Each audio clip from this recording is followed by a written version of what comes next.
पाकिस्तान जब जब अपना स्वतंत्रता दिवस मनाता है तब तब वहां की हुकूमत दुनिया को मनोरंजन का एक मुफ्त डोज दे देती है। 14 अगस्त को इस्लामाबाद के शाही मंच पर देश की पूरी सेना, प्रधानमंत्री और विदेशी मेहमान बैठे थे। मौका था आजादी के जश्न का, लेकिन मंच संभालते ही पाकिस्तान के राष्ट्रपति आसिफ अली जरदारी ने इतिहास, भूगोल और अंतर्राष्ट्रीय सीमाओं का ऐसा भरता बनाया कि पूरी दुनिया थू थू कर रही है। राष्ट्रपति महोदय ने एक ही भाषण में 2 ऐसे ब्लंडर किए जिसने पाकिस्तान के पढ़े लिखे तबके को भी चुल्लू भर पानी में डूब मरने पर मजबूर कर दिया। सबसे पहले जरदारी ने अफगानिस्तान पाकिस्तान के बॉर्डर यानी डूरंड लाइन को 1965 की भारत पाक जंग से जोड़कर ऐसा बेबुनियाद दावा कर दिया जिसे सुनने के बाद लोगों ने उनको जनरल नॉलेज की क्लास लेने की सलाह दे दी। जरदारी साहब ने दावा किया कि 1965 में उनके पिता ने कश्मीर में लड़ाई लड़ी और डूरंड लाइन पर जीत हासिल की। जरदारी के इसी बयान पर उनका मजाक उड़ा, वो इसलिए क्योंकि अफगानिस्तान का बॉर्डर कश्मीर से नहीं लगता। डूरंड लाइन पाकिस्तान और अफगानिस्तान के बीच आधिकारिक बॉर्डर है। दोनों देशों के बीच की ये 2640 किलोमीटर लंबी अंतर्राष्ट्रीय सीमा रेखा है। इसका कश्मीर से कोई भौगोलिक या ऐतिहासिक संबंध नहीं है। इसे 1893 में एक समझौते के तहत बनाया गया था। तब तक पाकिस्तान नहीं बना था और भारत पर अंग्रेजी हुकूमत थी।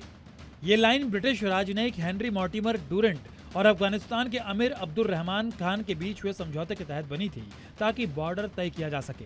जरदारी के भाषण का वीडियो क्लिप सामने आते ही सोशल मीडिया पर पाकिस्तानियों ने उनको ट्रोल कर दिया। लोगों ने सीधा सवाल किया कि क्या आसिफ अली जरदारी राष्ट्रपति जैसे पद के लिए मानसिक रूप से फिट हैं? अगर उनको डूरंड लाइन और भारत पाकिस्तान के युद्ध की भी जानकारी नहीं है तो ये गंभीर बात है।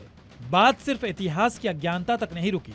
जरदारी साहब ने भारत के अखंड भारत के विचार पर तंज कसने की कोशिश की, लेकिन अपनी इस कोशिश में उन्होंने पाकिस्तान में रहने वाले अल्पसंख्यकों को लेकर पाकिस्तान की असली और कड़वी जहरीली सोच पूरी दुनिया के सामने उजागर कर दी।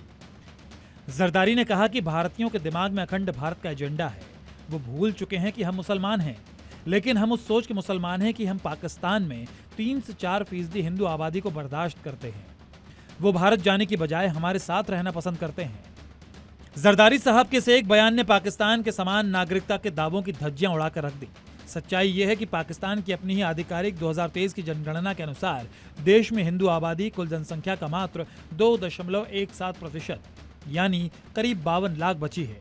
आजादी के समय यह आंकड़ा कहीं ज्यादा था, जो लगातार घट रहा है। वहीं एक देश के राष्ट्रपति का अपने ही नागरिकों के लिए कहना कि हम उन्हें बर्दाश्त करते हैं, ये साफ करता है कि पाकिस्तान में अल्पसंख्यकों को बराबर का नागरिक नहीं बल्कि एक एहसान या बोझ समझा जाता है। जरदारी ने अपने बयान में जहर उगला तो उनका कड़ा विरोध भी हुआ।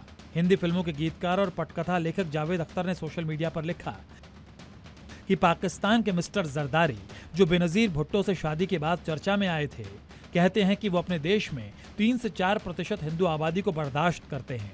मिस्टर जरदारी, मैं समझता हूं कि आप हमेशा से ही उन सभी लोगों के प्रति असंवेदनशील रहे हैं जिनकी आबादी 10% से कम है। साफ है कि आज के दौर में जब पाकिस्तान चौतरफा आर्थिक कंगाली, महंगाई और कर्ज के बोझ तले दबा हुआ है, तब वहां के नेताओं के पास अपनी आवाम को दिखाने के लिए कोई वास्तविक तरक्की नहीं है। अपनी नाकामी छुपाने के लिए कभी भारत का डर दिखाया जाता है तो कभी मनगढ़ंत इतिहास का सहारा लेकर खोखली राष्ट्रवाद की घुट्टी पिलाई जाती है।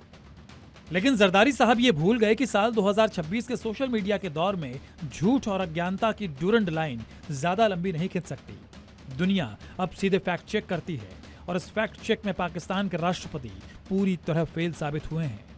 ब्यूरो रिपोर्ट, जी मीडिया।